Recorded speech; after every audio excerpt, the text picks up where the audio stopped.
There he is. Hi, Kurt Zimmerman, alcoholic. Hey, buddy. Thanks, Marty. Yeah, well, I felt the same way when I met you. When I met Chris. There's certain people you connect with.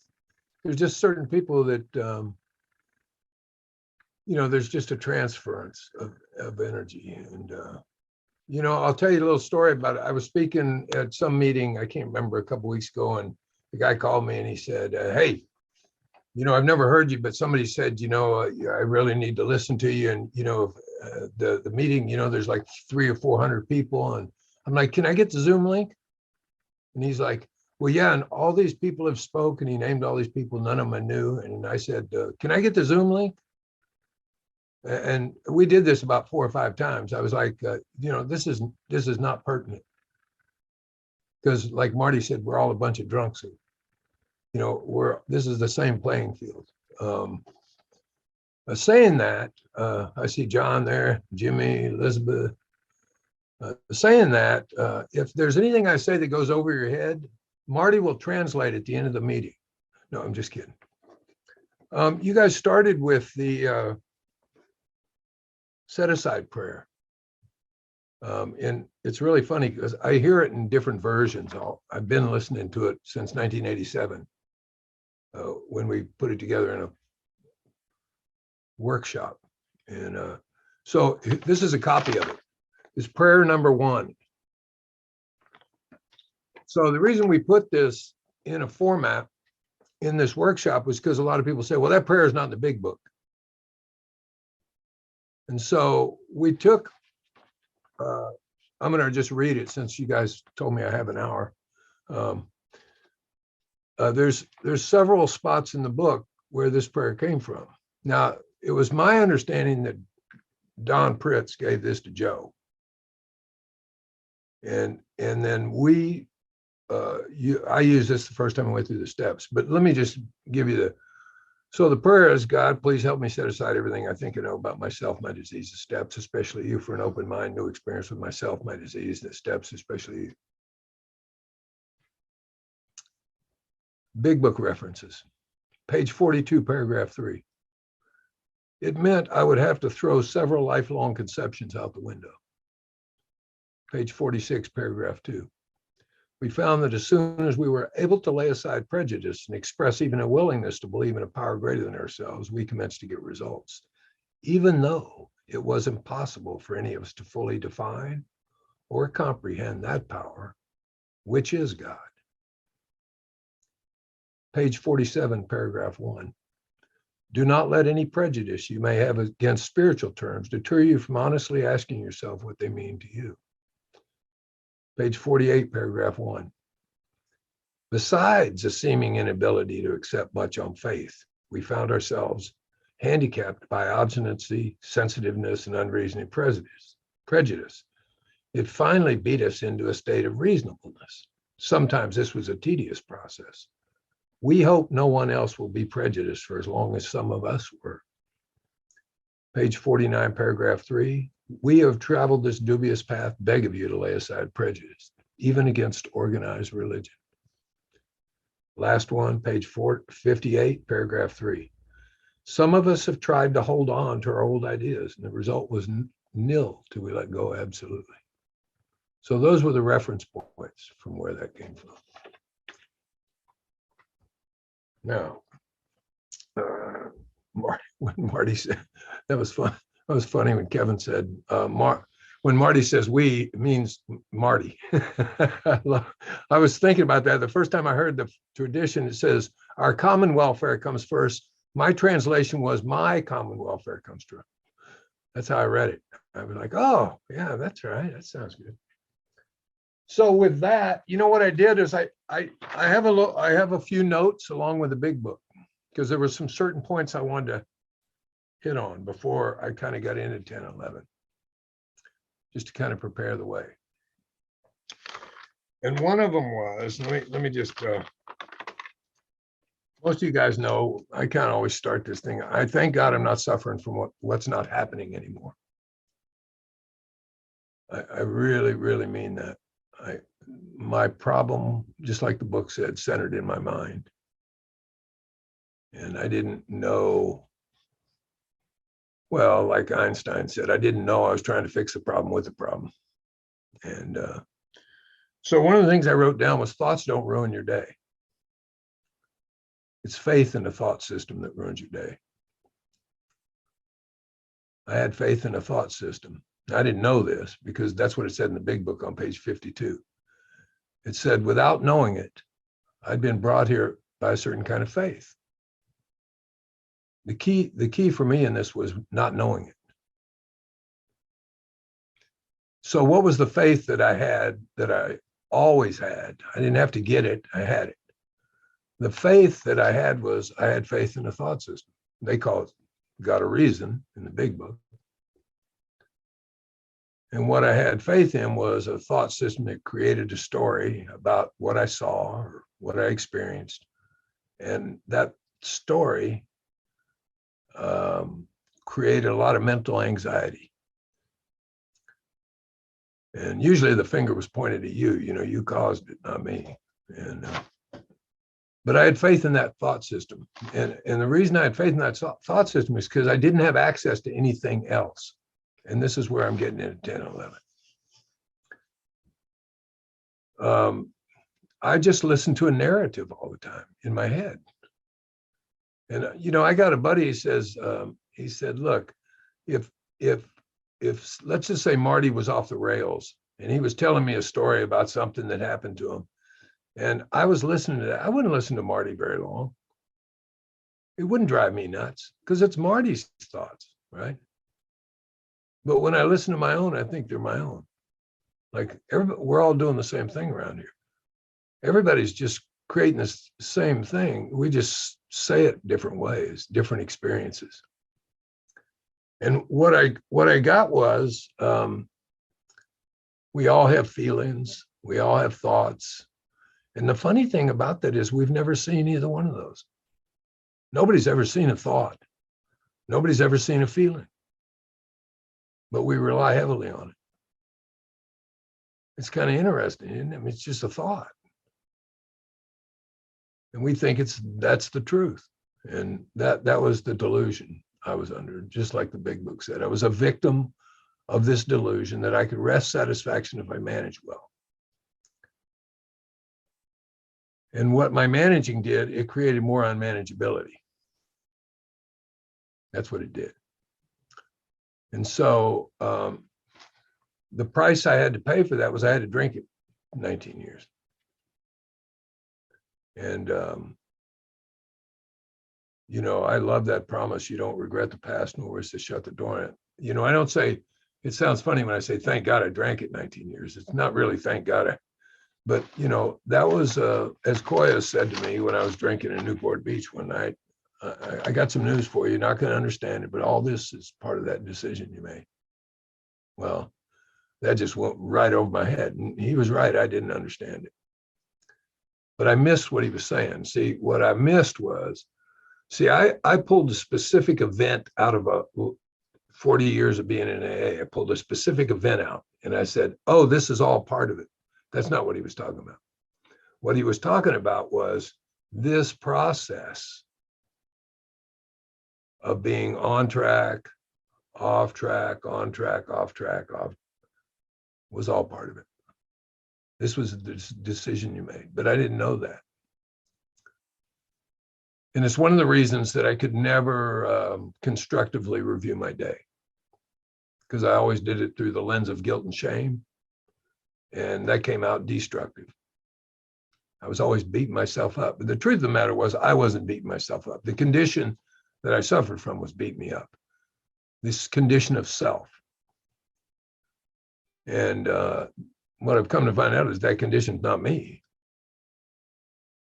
And as soon as I saw that the condition wasn't me, the possibility to be free from it became available. But as long as I was identified as the condition, there was no possibility to be free from it. I was trying to be free for it. I was trying to be, I thought I'm going to have an awakening here and I'm going to be here to witness it, like there's that kind of construct of thinking. So let me go into this just a little more. Bear with me. And then we'll get into the 10th step and I'll start talking about it. So this is just a little outline of what I just said. Conceptual understanding is not transformative. You need it to open the doors to another type of understanding. Because the intellect is the bouncer of the heart. Felt understanding doesn't come through your intellect.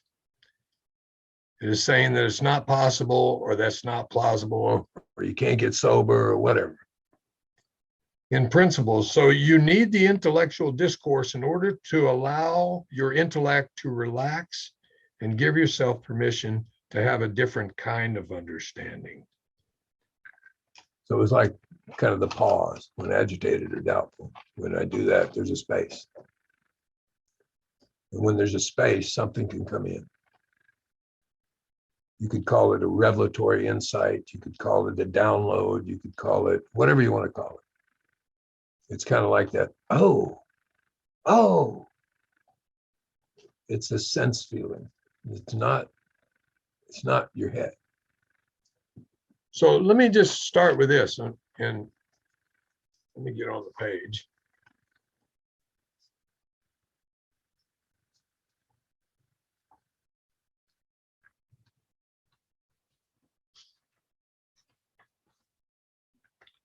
So it says this thought brings us to step 10. So we could back up a little bit. And I'm going to back up to, if we're painstaking about this phase of our development, we'll be amazed before we're halfway through. We're going to know a new freedom and a new happiness. New.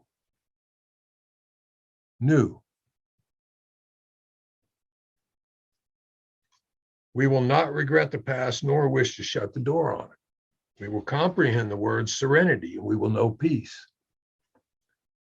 No matter how far down the scale we have gone, we will see how our experience can benefit others. That feeling of uselessness and self-pity will disappear. That existential crisis of unworthiness that we all came in with. It says it'll disappear. We will lose interest in selfish things and gain interest in our fellows. Self-seeking will slip away. Our whole attitude and outlook upon life will change. Fear of people and economic insecurity will leave us. We will intuitively know how to handle situations which used to baffle us. We will suddenly realize that God is doing for us what we couldn't do for ourselves. Are these extravagant promises? We think not. They're being fulfilled among us, sometimes quickly, sometimes. They always materialize if we work for them. This thought brings us to step 10, which suggests we continue to take personal inventory and continue to set right any new mistakes as we go along. I think it's interesting they say mistakes. It's not fault at this point. We vigorously commence this way of living as we clean up the past. We've entered the world of the spirit. So let me just stop there. So if you never entered the world of the spirit, how do you know what it looks like?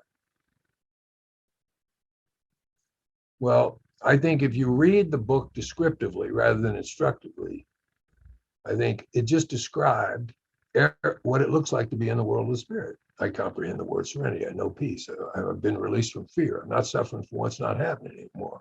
See, it's like, it's very descriptive. I know how to comprehend the word serenity. I know peace. I comprehend the word serenity and I know peace. This is gnosis. This isn't intellectual knowledge. This is gnosis. This is knowing from a different place. This is direct experience with that. So I think when they say we entered the world of the spirit, I think that's what they're talking about. They're talking about there's something that starts to wake up in us. You know, a lot of us call it conscious awareness, or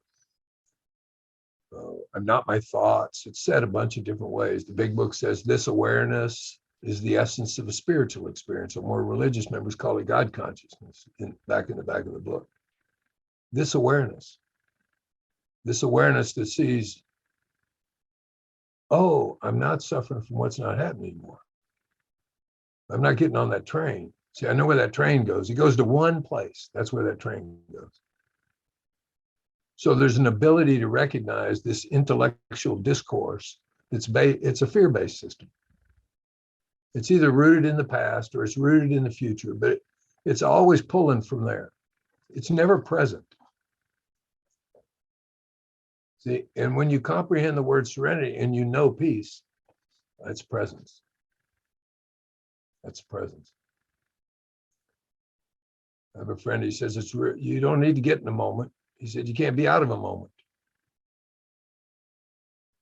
He said, when you're in a moment, you have so much intellectual overlay based on the past or the future that you seemingly aren't here. But you're here. You're just not consciously aware you're here because you're in a story about something that's not happening. So I kind of wanted to just kind of start with that. So we're not just jumping into the deep end of the pool and everybody's drowning. So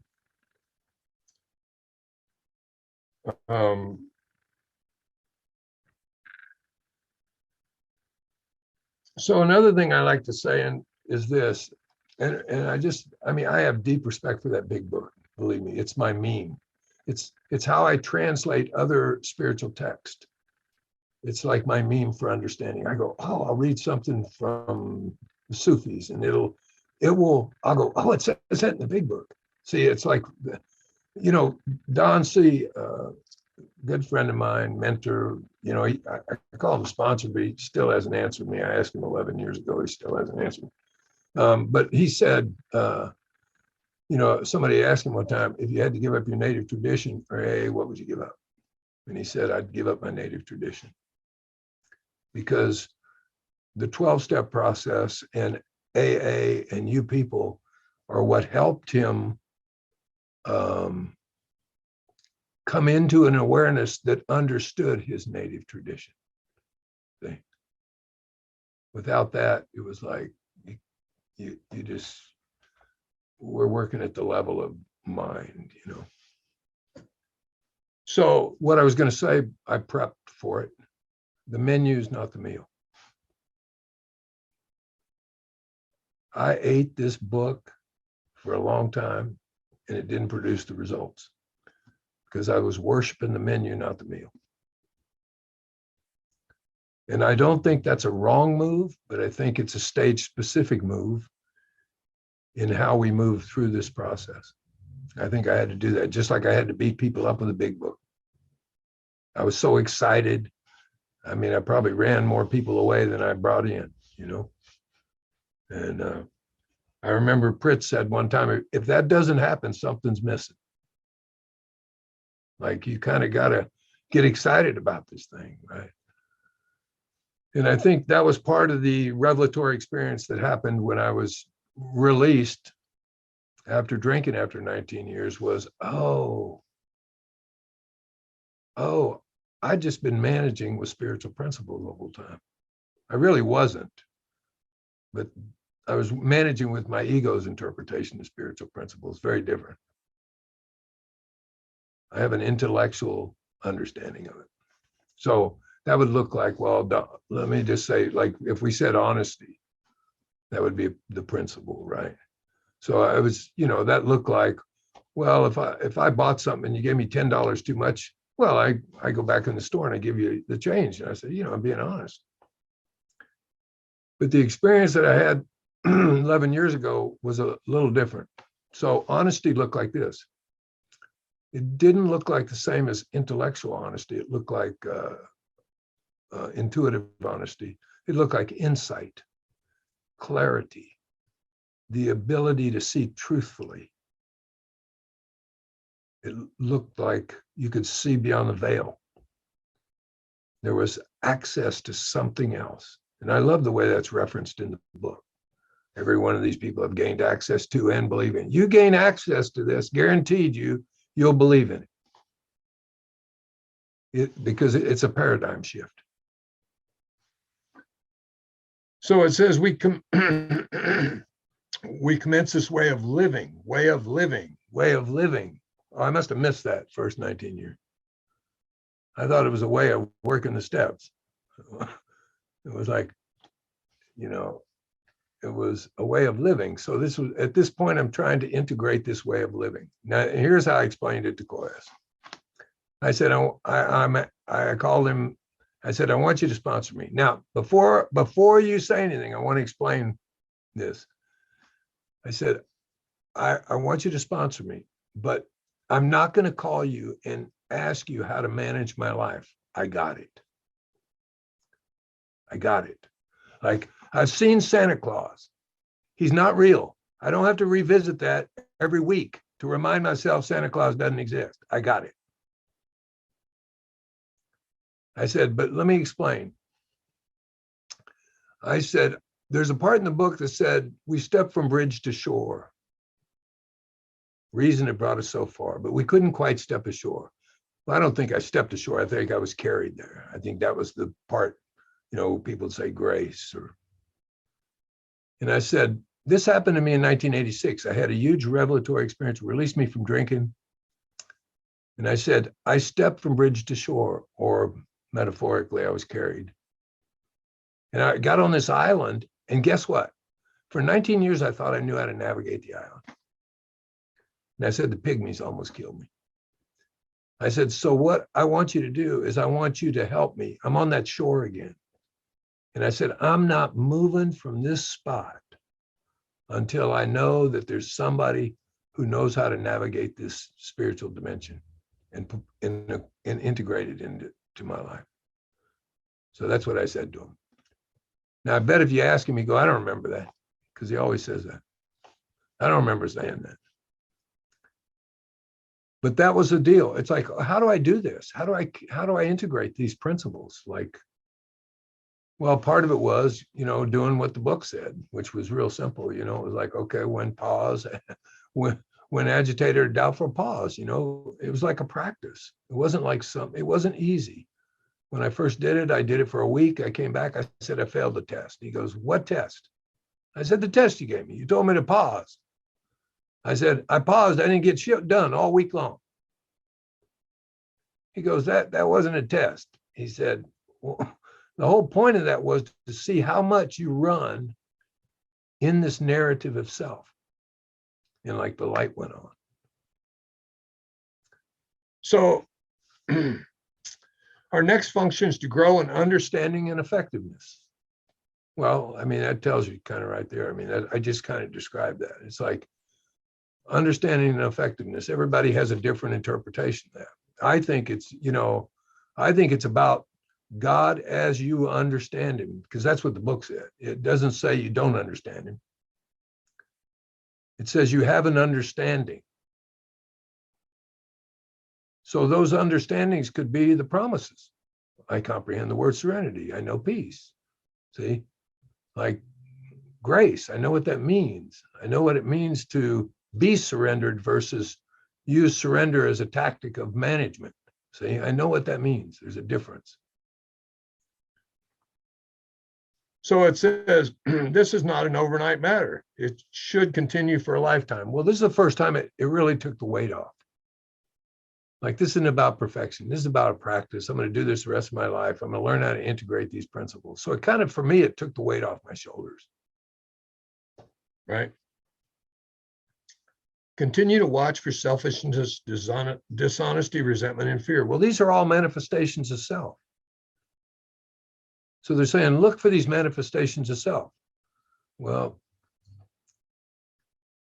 I'll go back to the third step. It says, being convinced that self manifested in various ways what defeated us. Let me say it again. Being convinced that self manifested in various ways what defeated us. We're not the self, we're the us. And I define the self, it's not a thing, it's a mental activity. It's selfing. A good friend of mine, that's his language. We got to talk about it some way.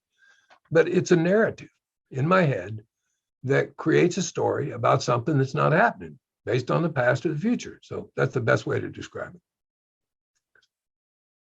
So I'm going to continue to watch for this. And one of the exercises I tell people to do is listen, when you become consciously aware of that, whatever you're aware of can't be it.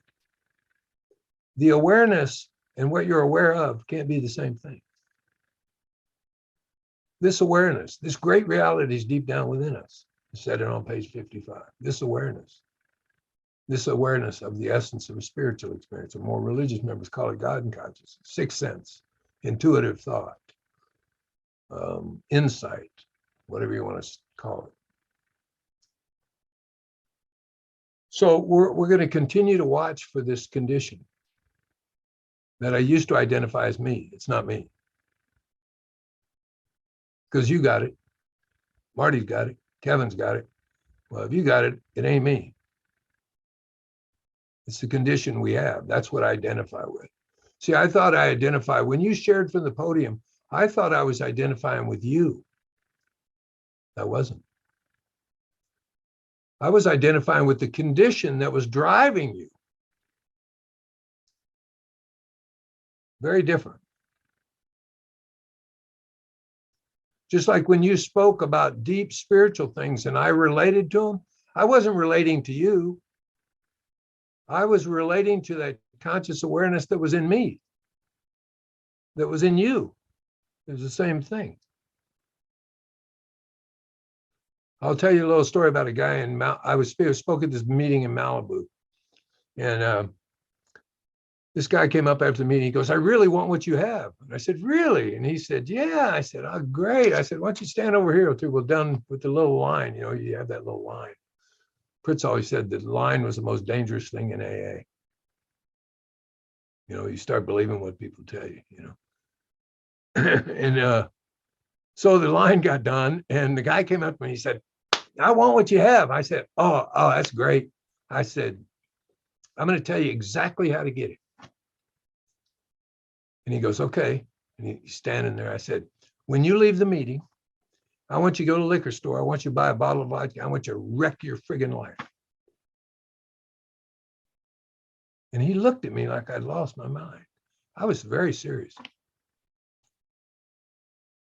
He said, "You're kidding, right?" And I said, "No, I'm not kidding."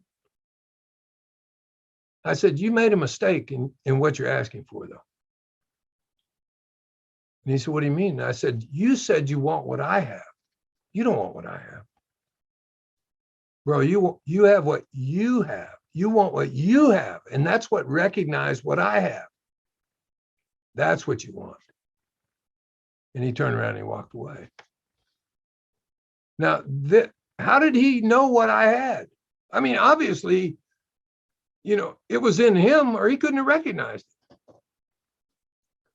See, we missed it, you know. I remember I was talking to a girl the other day. Oh my God, she was great. She said, when she first started working with Don Pritz, she said to Pritz, "I want what you have." And he said, "We can't have it." And she said, "Boy, I got really angry at that." And he said, "You can't have what I have, but you can have what you have." Same thing, same thing. So I want to watch for this condition. When I see this condition, one of the exercises I give people is I say this: as soon as you recognize this selfishness, dishonesty, resentment, and fear, say to it, "Thanks for sharing, next." Thanks for sharing, next. And the reason you're saying next is you're not fighting. You're letting it exhaust itself. It will run out of energy. It'll run out of fuel because you keep seeing the same thing over and over and over. This narrative, it constantly is trying to get your attention. Thanks for sharing, next. Thanks for sharing, next. And it's comical after a while. Some of the stories my head can come up with is just comical. I mean, I just laugh at them. But what happens is it doesn't stop in the way it seems like it stops. It stops in a different way. It stops in a way that the volume on it gets way turned down because nobody's listening. That's how it stops. So when that happens, there's a bigger picture that comes into view. It's almost like looking at a black and white TV, and you don't know there's anything but a black and white TV. And your buddy says, hey, come over to my house. And you go over there and you walk in, and he's got a friggin' colored television set. You don't know what you don't know until you know it. All of a sudden, wow, there's a colored TV here.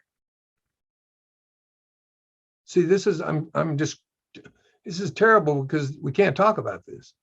We can describe it in metaphors, stories. That's why we do what we do, because it's experiential. You can't say, well, look, I'm going to tell you what a rose smells like. Until you smell a rose, you don't know what it smells like. So the process of the first 9 steps brought me up to this point where there was something that started to awaken in me, and I needed to cultivate that. And it was this conscious awareness. It was this intuitive sense, this sixth sense that they were talking about. When these crop up, we ask God to remove them. Here's the funny. We ask God, when these crop up, we ask God at once to remove them.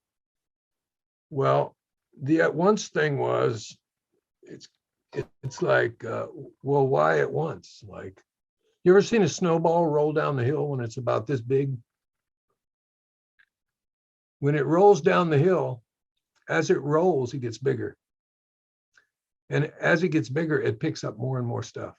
That's what your mind does.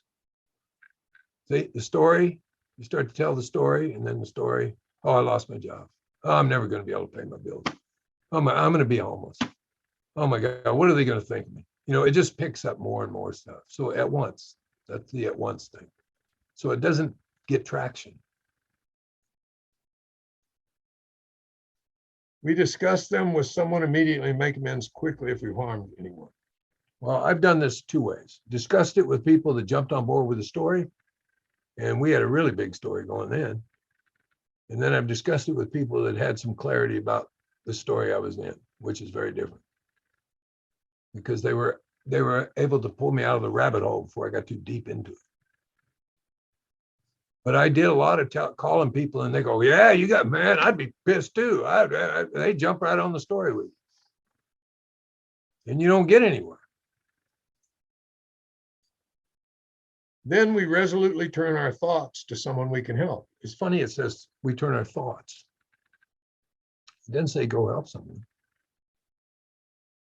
It's like, it's a shift. And they talk about this in Upon Awakening. They mention it, they mention thought or mental faculties, or Upon Awakening, talk about it 22 times in 2 paragraphs. They mention thought life. They mention thought or thinking like 22 times. I counted them the other day because I was trying to figure out how many times do they say this? Like they're referencing thinking. The main problem the alcoholic centers in his mind, right?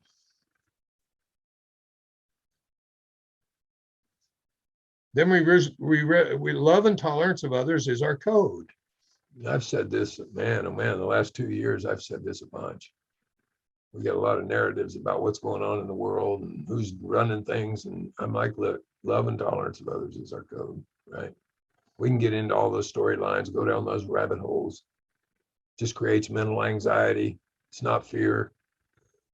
It mimics fear. It's not fear. Fear is the highest intelligence of a human being. It's mental anxiety. It mimics fear.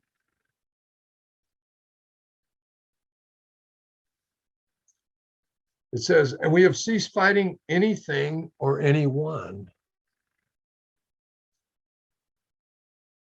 even alcohol. Whoa, that's a heavy duty statement. I don't know.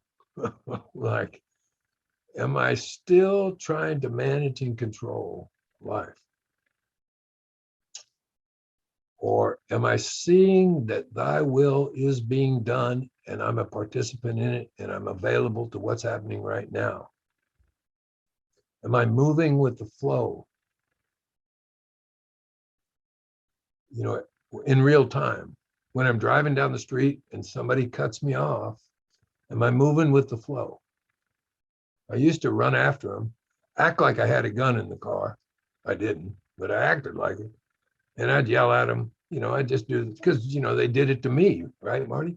They did it to me rather than, oh my God, the guy might be trying to get his wife to the hospital because she's pregnant, going to have a baby. So that's totally not accessible. That's not accessible. So there's a real simple, skillful means of solving that problem. Take your foot off the accelerator, Kurt, and slow down. No mental anxiety. Nobody's getting shocked. I mean, it's amazing. Just the simple things that I just didn't have access to. For by this time, sanity will have returned. And when I say sanity, I mean clarity of thought. And it means I had it at one time. And I love the way Don talked about this, Koyas, when we were, you know, God, I'm going to jump out on a limb here and say this. So this book was written from a very, well, Protestant Christian perspective. It was very Western based. It was very sin based, right, wrong, right? So in a native tradition, they don't see us as born that way. We're born sacred. So return to that sanity means, for me, it means, oh, I don't suffer from the existential crisis of unworthiness. Why? Because I know that I'm an expression of God's will as Kurt. It's a sacred thing. And I know that Marty's an expression of God's will as Marty. And I know that Jimmy is an expression of God's will. Now, a lot of times I'll see the overlays, you know, what we do in the world, and that kind of blocks that. But there's no thing to become. This is about being. You already are that you're looking for. You already are that. We just, in AA, we go, well, we clear away the things that are blocking us from that. We get rid of our old ideas. We discover the obstacles in our path. Why? Where's the path? The path where I'm standing on it. It's here right now. Thy will is being done. It's happening right now. The only thing that takes me out of that is that mental discourse, intellectual storytelling based on past, guilt, remorse, morbid reflection, all the manifestations of this condition, not me, that is using me to express itself in the world. And it's using you, it's using everybody else. We'll seldom be interested in liquor. If tempted, we recoil as from a hot flame. We react sanely and normally, and we find this happen automatically. We see that our new attitude toward liquor has been given us with any thought or effort on our part. It just comes. That's a miracle of it. See, it's not controlled. We had a group the other day that was great because a bunch of new people, and they had a debate. And the debate was, is this a disease or is this choice? And I'm like, oh man, I wish I would have been there. And well, sure, it's about choice when you're new. I mean, you don't say you were driven. You think you made a decision to pick up that drink. You don't say you were driven to pick it up. The big book said it. It said we lost the power of choice and drink. Well, so they're going back and forth with right, skillful means of how I can make the right choices. And I said, well, there's another option here, you guys. What if the problem's removed and you don't need to choose because it ain't there? I said, if you get up in the morning and you're hungry and you got to choose between bacon and eggs and cereal, there's a choice to be made. I said, but you get up in the morning and you're not hungry, what happens to the choice? It's not there. You don't need it. So I think that's what they're describing, the miracle of it. The problem's been removed. It's descriptive. We see that our new attitude toward liquor has been given us without any thought or effort. It just comes. That's the miracle of it. We're not fighting it, neither are we avoiding temptation. That's the position of neutrality. We feel as though we've been placed in a position of neutrality, safe and protected. We haven't even sworn off. Instead, the problem's been removed. It doesn't exist for us. We're neither cocky nor afraid. That is our experience. That's how we react so long as we keep in a fit spiritual condition. Well, the spiritual condition is an internal condition for me. It's not an external condition. It's not based on my checkbook. I tried that, didn't work. Not based on the house I had, didn't work. How many cars I bought didn't work. Boat didn't work. Wife didn't work. Kids didn't work.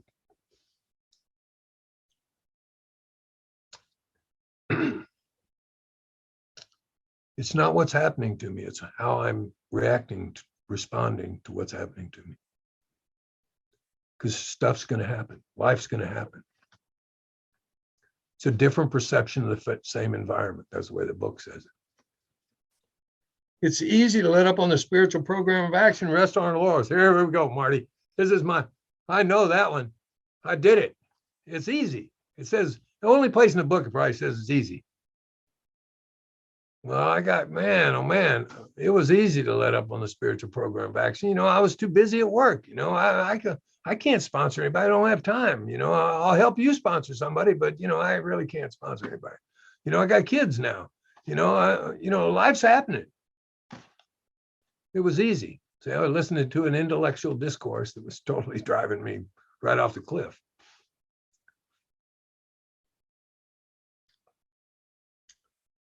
We are headed for trouble if we do. Well, yes, that was my, I got locked up 5150 twice after I drank after 19. Hell, I had never got locked up before. Got sent away to treatments. Koya sent me away to a treatment center in South Dakota. I'd never been sent away to a treatment center. They had to put an escort on me just to get me on the plane and get me to the treatment center.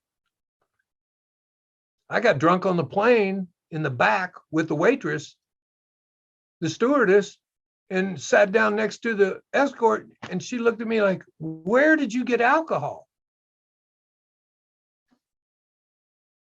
I got off the plane, went to the bathroom, lost the escort, still had an ATM card, got drunk in the bar, missed my flight, so I had to drink for another 6 hours. By the time I got to treatment, they had to detox me again. And this is what we do, right?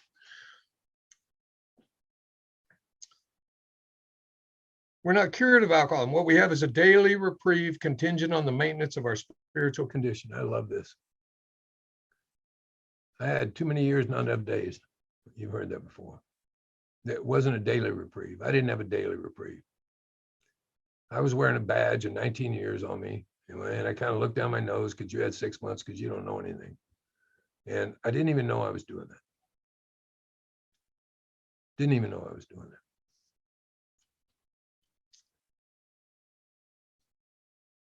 What's the best way to maintain a spiritual condition? I got this from a good friend of mine. He said, the best way to maintain a spiritual condition is to be a spiritual condition. This is about being. It's not about doing. It's about being a spiritual condition.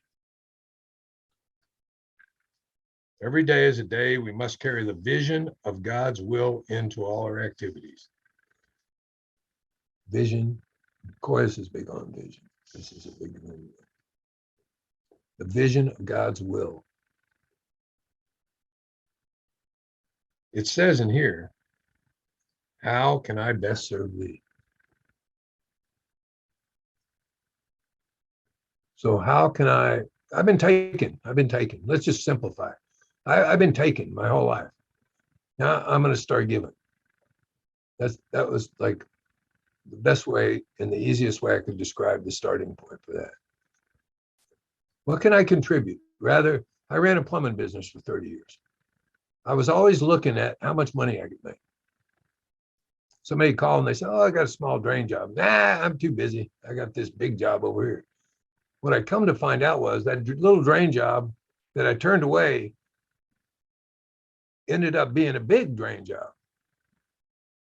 See, I didn't see what was going on. I wasn't participating in what was put right in front of me because I was looking way down the line at the money aspect because I was so far behind back here. See, I was missing the point. Just show up, be of service. When I started doing that in the plumbing business, I made more money and I had happier customers and I had less stress and less mental anxiety because I was just showing up and I could be present. I could be present for one job, not thinking about 9 other ones. See, it was like, I'm trying to put this into kind of a real time. How's this work?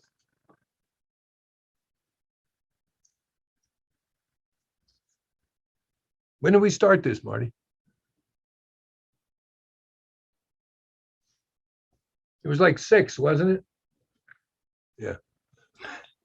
You got 10 or 15 minutes, brother. Okay. Well, we're going to roll through this here. Oh, you're doing good. You're doing good. I like it. So these are thoughts which must go with us constantly. They're thoughts like, okay, how can I be of service? How can I, how can I be, oh, wait a minute. You're getting carried away, selfish dishonesty. Thanks for sharing. Next, I got a job to go to. I can't listen to you, right? We can exercise a willpower all along the, as a proper use of the will. Much has been said about receiving strength, inspiration, direction. I'm like, when did they talk about that? Right? They just, from him who has all knowledge and power. That kind of sounds like I don't have any. If we have carefully followed directions, we've begun to sense this flow of his spirit into us. To some extent, we become God conscious. We've begun to develop this vital sixth sense, but we must go further, and that means more action. Step 11 suggests prayer and meditation. We shouldn't be shy on the matter of prayer. Better men than we are using it constantly. It works if we have the proper attitude and work at it.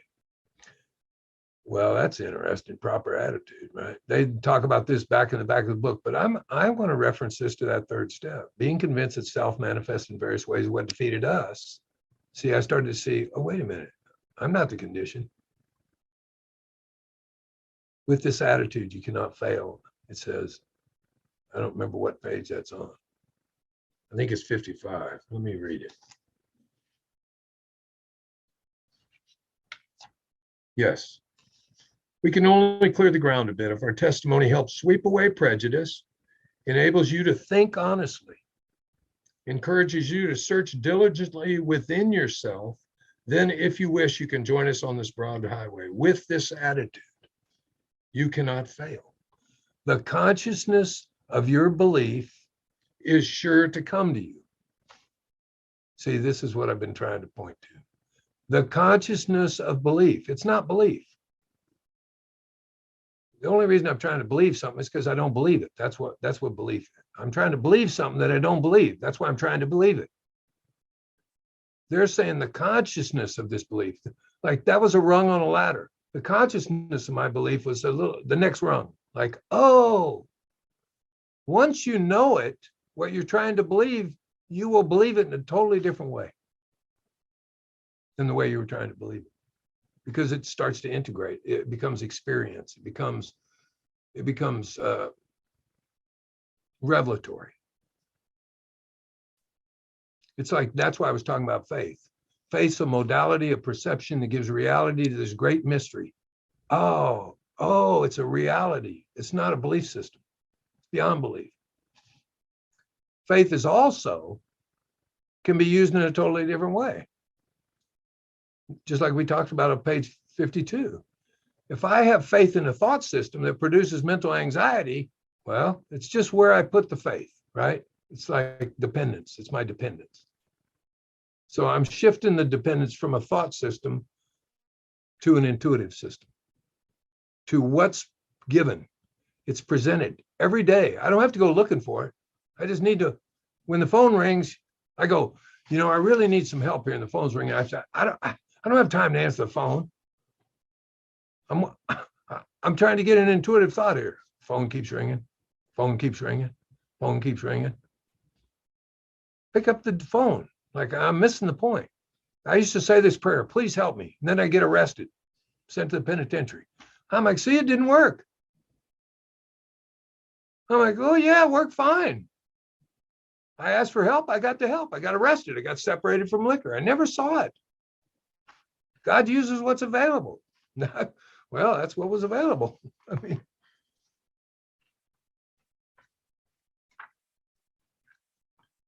let me get back here. I lost my page. So it says, it'd be easy to be vague about this matter, yet we believe we can make some definite valuable suggestions. I'm going to run through this real fast because I don't want to miss this. When we retire, we constructively review our day. I already talked about that. I couldn't do that. I was doing it through the lens of guilt and shame. I was doing it through the lens of this condition that had me. It was destructive. Oh, I used 4-letter words. I screwed up. You're stupid, that kind of stuff. Koyas is the one that really straightened me out on this one. It says, were we resentful, selfish, dishonest, or afraid? Here we go again, condition of self. Do we owe an apology? Have we kept something to ourselves which should be discussed with another person at once? Were we kind and loving toward all? What could we have done better? Were we thinking of ourselves most of the time? Or were we thinking what we could do for others and what we could pack into the stream of life? And I love this because I looked it up. The Stream of Life is a poem by Tagore, Rabindranath Tagore. Bill stole a bunch of stuff. He stole a bunch of stuff out of varieties of religious experience. I mean, he stole stuff from everywhere. And I couldn't figure out Stream of Life, where the hell did he get that? And when I was looking at Stepping Stones, and there was a list of all the books that were on his shelf, and I was just looking at the list, and I saw Rabindranath Tagore, and I was like, that son of a gun. Stream of Life. Music of the Spheres. I mean, come on. This is not new terminology. So if you haven't read that poem, it's called The Stream of Life by Rabindranath Tagore. Read it, because it gives you a real sense of the question he's asking. But we must be careful not to drift into worry, remorse, or morbid reflection. What's that? Drift into self, the condition. For that would diminish our usefulness to others. After making our review, we ask God's forgiveness. I always make a big deal of this. It does not say we ask God to forgive us. That's not what it says. We ask God's forgiveness. Now, I know what God's forgiveness, the experience of that is. It's grace. It was the experience that I experienced when I got released from the condition, when I got released from alcohol, when I experienced unconditional love. I experienced a moment of peace, a moment of wonder, a moment of awe. There was nothing wrong. This was God's forgiveness. I'm not talking about it anthropomorphically, like there was an entity that bestowed himself on me. It was a direct experience with everything. I was connected to everything. God's forgiveness, this unconditional love. I heard it in the meeting when you guys started. I mean, you guys were so enthusiastic and just welcoming to people. I mean, it's friggin' crazy. Upon awakening, and inquire what corrective measures should be taken. So from that place, that's the position of neutrality. Let's just say that. From the position of neutrality, I'm going to ask for the corrective measures, not what I did wrong. The corrective measures are how I got off track. The corrective measures on track, off track, on track. Give me a couple more minutes. Koyas told me a story about him and Johnny Looking Cloud. Johnny Looking Cloud basically took him out. He went up to get some help from him. Johnny Looking Cloud listened to him ramble for about 15 minutes, whittled for a little while because, he just knew he was rambling. He took him outside and he took a stick and he drew a line in the sand. And he told Koyas to walk the line. And he started walking the line, and Johnny Looking Cloud came over and he pushed him off the line to the left. And his footprints hit the dirt. And he said, now get back on the line. And Koyas said, well, what'd you do that for? He said, never mind, get back on the line. Got back on the line, walked a little further, he pushed him off to the right. And he said, Koyas said, after he did this 5 or 6 times, he was really getting pissed off. This was really irritating. He got to the end of the line, and Johnny Looking Cloud said, turn around. He said, turn around, look at the line. You think this path is that line. It's not. The path is, and he put his hands out like this, from the edge of the footprints over here and the edge of the footprints over here. This is, you get off the path, you get on the path, off the path. This is the path, off the path, on the path. And it clicked for me. Oh, corrective measures. Oh, constructively review your day. Oh, mistakes. Oh, I mean, it was huge because I'd always been doing it through the lens of the condition, self. Guilt, remorse, self-pity. You're not good enough. See? On awakening, let's think about the 24 hours ahead. We consider our plans for the day. And he said to me, what do you think your plans are? I said, oh, it's all the stuff I write down, what I'm going to do. And he said, it's not what they're talking about. I said, what do you mean that's not what they're talking about? He said, your plans for the day are how you're going to be. This is coming from your corrective measures. So if I'm dismissive to Linda, how am I going to be? Let's say the corrective measure is not to be less dismissive, which is the opposite. Maybe you need to be more present with her and listen. That's a corrective measure. That's your plan for the day. It's not what you're going to do, it's how you're going to be. And he said, out of right being will come right action. And I seem to have the cart before the horse all the time before, which was just managing well.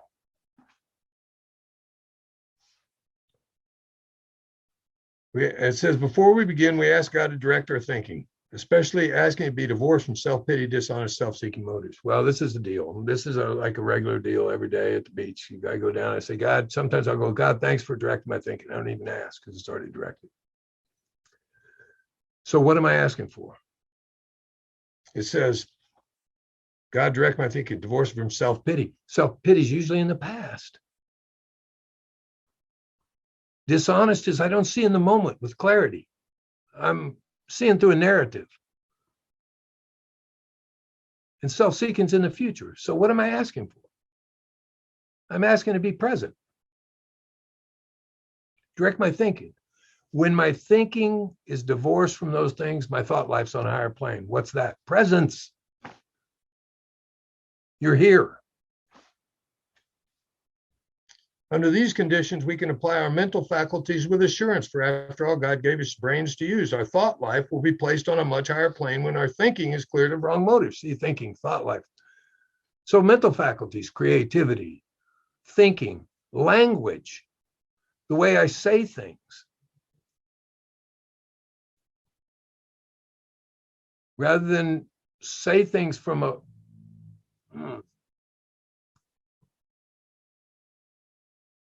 you don't see more. There's not more seeing. You're not seeing more. There's more seeing. Let's say it like that. There's two different things going on there. So your language starts to shift because you're starting to see from a different platform. Oh, I didn't surrender. I got surrendered. Oh, if I surrendered, I was in control.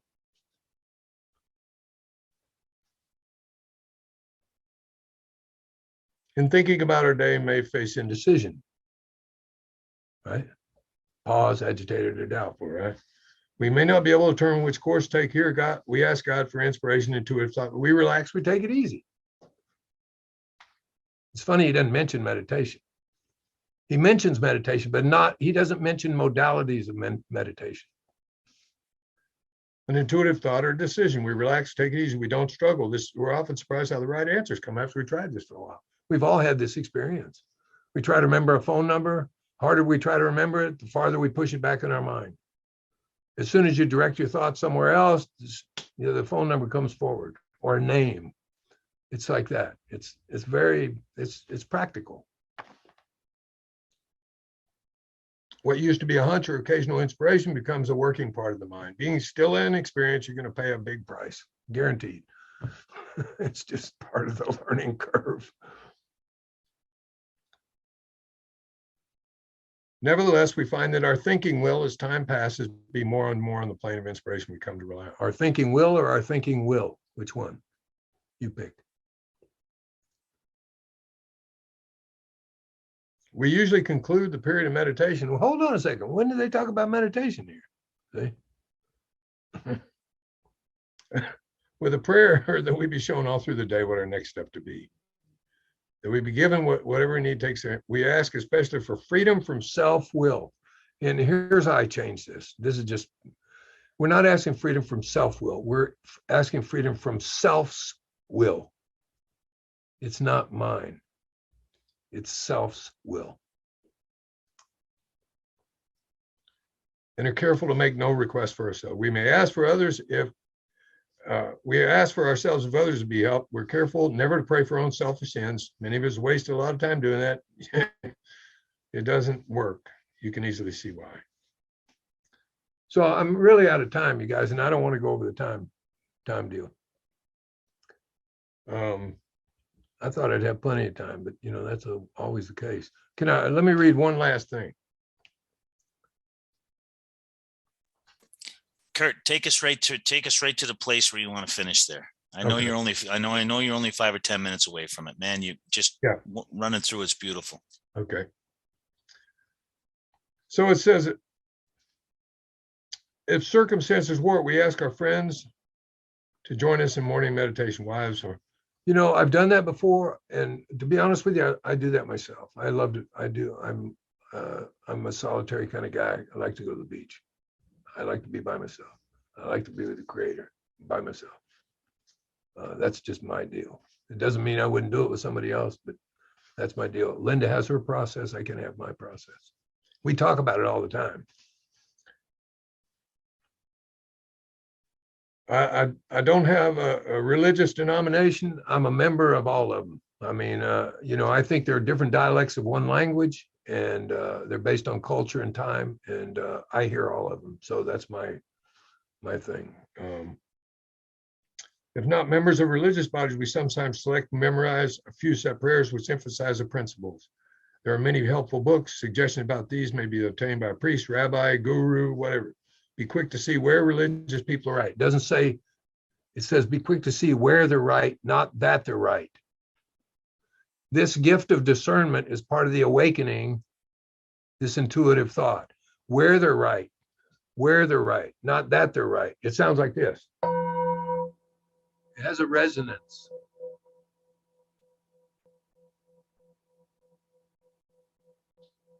Doesn't sound like this. That's the difference. It has a resonance. You read it and you go, man, oh man, that just boom, speaks to me, right? As we go through the day, we pause when agitated or doubtful. I already told you that one. That was the best thing Koyas ever gave me. I swear to God, I tell him that all the time. Best thing he ever taught me was how to pause, because it allowed a space for a reactive energy to stop and a responsive energy to flower. It was very different energy. We constantly remind ourselves, we are no longer running the show. You know what? I never was running the show. I was a victim of that delusion. I was never running the show. Humbly saying to ourselves many times, thy will be done. I don't say it that way. I say, thy will is being done. Because when I said thy will be done, it sounded like it needed to happen in the future. I recognize it presently. It's happening. We are then in much less danger of fear, anger, worry, self-pity, foolish decisions. We become much more efficient. We don't tire so easily, for we're not burning up energy as we did when we were trying to arrange life to suit, I would say, self, not ourselves. It works. It really does. It does. I'm telling you, it works. It's all I ever wanted. It's all I ever wanted. We alcoholics are undisciplined, so we let God discipline us the simple way we outlined. But that's not all. There's more action. Faith without works is dead. The next chapter is entirely devoted to step 12, and I'll add with this and close with it. Faith without works is dead, but works without faith is just self-propulsion. It's just managing well. I needed that shift in the beginning. I needed to see that faith had been involved all along. It was just in the wrong thing. So I'll leave you with that. Thanks for the extra time, Marty.